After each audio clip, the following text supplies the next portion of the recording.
Growing up in the 21st century, kids are bombarded with messages about sex before they even know what it is. As they grow up, they receive only warnings and judgments from an increasing number of adults. When teens are taught sex education, they're given a message that sex is risky, and for most teens, it is. The lack of reliable information creates a dangerous environment.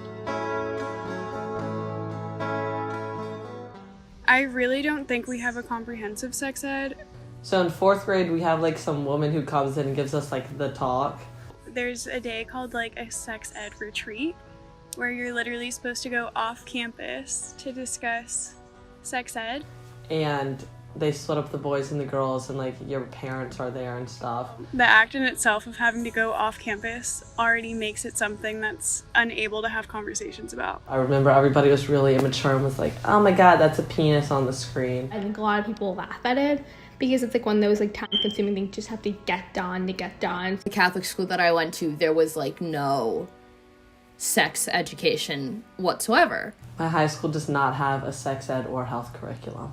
I did not know what sex was until well after 6th grade.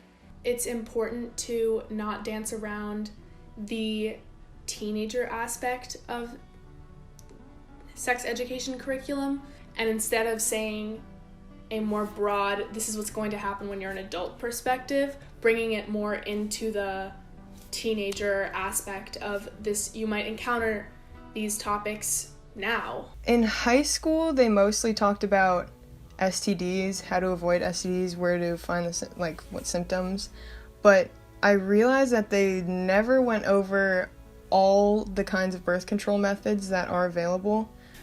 I think I felt included in some points, but it was the occasional, oh, also for LGBT people, there's this option, the light touching on it. And there were topics that we didn't discuss, such as mental health for coming out as LGBT, or the whole aspect of how do you know if you're LGBT. I think that that's a process that's very tied into sex education in general, and it wasn't touched on for me very much at all. LGBT friends are kind of relying on each other to get information, to learn more. But I think that with everyone else, there's a big misunderstanding about what it means or what happens, and a lot of LGBT teenagers don't want to have that conversation. They don't want to have to explain to someone else what their sexual experience was. And so I'm investigating, right? And Teen Vogue has been one of my favorite resources. Cosmo, the magazine. It's a website, and they also have an Instagram. They have the most comprehensive sex ed besides Planned Parenthood. And they just write articles about sex and relationships and stuff, and it was really helpful for me.